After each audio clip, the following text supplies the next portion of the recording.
Clear അലൈനേഴ്സിന് cost എത്ര വരും? എത്ര നാളെടുക്കും ട്രീറ്റ്മെൻറ്റ്? നമ്മുടെ കഴിഞ്ഞ വീഡിയോയ്ക്ക് ഏറ്റവും കൂടുതൽ ലഭിച്ച എൻക്വയറികൾ ഇത് രണ്ടുമായിരുന്നു. ക്ലിയർ അലൈനേഴ്സ് എന്ന് പറയുന്നത് ഒരു സെറ്റ് ഓഫ് ട്രേസ് ആയിട്ടാണ് വരുന്നത്. കേസസിൻ്റെ ഡിഫിക്കൽട്ടി അനുസരിച്ച് ആ നമ്പർ ഓഫ് ട്രേസ് കൂടുകയും കുറയുകയും ചെയ്യും. അതനുസരിച്ച് തന്നെ ഡ്യൂറേഷനും വ്യത്യാസം വരും. എങ്ങനെയാണ് ക്ലിയർ അലൈനേഴ്സ് ചെയ്യുന്നതെന്ന് നമുക്ക് ഇനി ഒന്ന് മനസ്സിലാക്കാം. നമ്മുടെ അടുത്തേക്ക് വരുന്ന പേഷ്യൻസിൻ്റെ ആവശ്യകത എന്താണെന്നുള്ളതാണ് ആദ്യം മനസ്സിലാക്കേണ്ടതായിട്ടുള്ളത്. ചിലർക്ക് ഉന്തിയ പല്ലുകളായിരിക്കും, ചിലർക്ക് നിരതെറ്റിയ പല്ലുകളായിരിക്കും, ചിലർക്ക് പല്ലുകളുടെ ഇടയിലുള്ള വിടവുകളായിരിക്കും പരിഹരിക്കേണ്ടതായിട്ടുള്ളത്. ആദ്യം തന്നെ നമ്മൾ പേഷ്യൻ്റെ ഒരു ഇൻട്രാവൽ സ്കാൻ എടുക്കും, അതായത് പേഷ്യൻ്റെ ഒരു അളവെടുക്കും.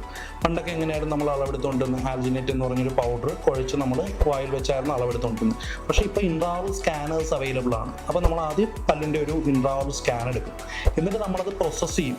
പ്രോസസ്സ് ചെയ്ത് കഴിയുമ്പോൾ തന്നെ നമുക്ക് അറിയാൻ കഴിയും പേഷ്യൻ്റ് ഇപ്പോൾ ഉള്ള അവസ്ഥ ഇങ്ങനെയാണ്, അത് ചികിത്സ കഴിയുമ്പോൾ എങ്ങനെയായിട്ടായിരിക്കും മാറാൻ പോകുന്നതെന്ന് നമുക്ക് വ്യക്തമായിട്ട് മനസ്സിലാക്കാൻ പറ്റും.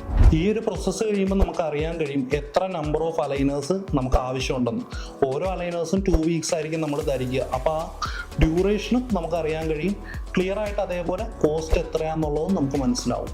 സോ നിങ്ങൾ അലൈനർ ട്രീറ്റ്മെൻറ്റ് ചെയ്യാൻ ഉദ്ദേശിക്കുന്ന ഒരാളാണെങ്കിൽ സമയം കളയണ്ട, ഏറ്റവും അടുത്തുള്ളൊരു ദന്തിസ്റ്റിനെ കണ്ട് ഉടനെ തന്നെ ഒരു സ്കാൻ ചെയ്യും.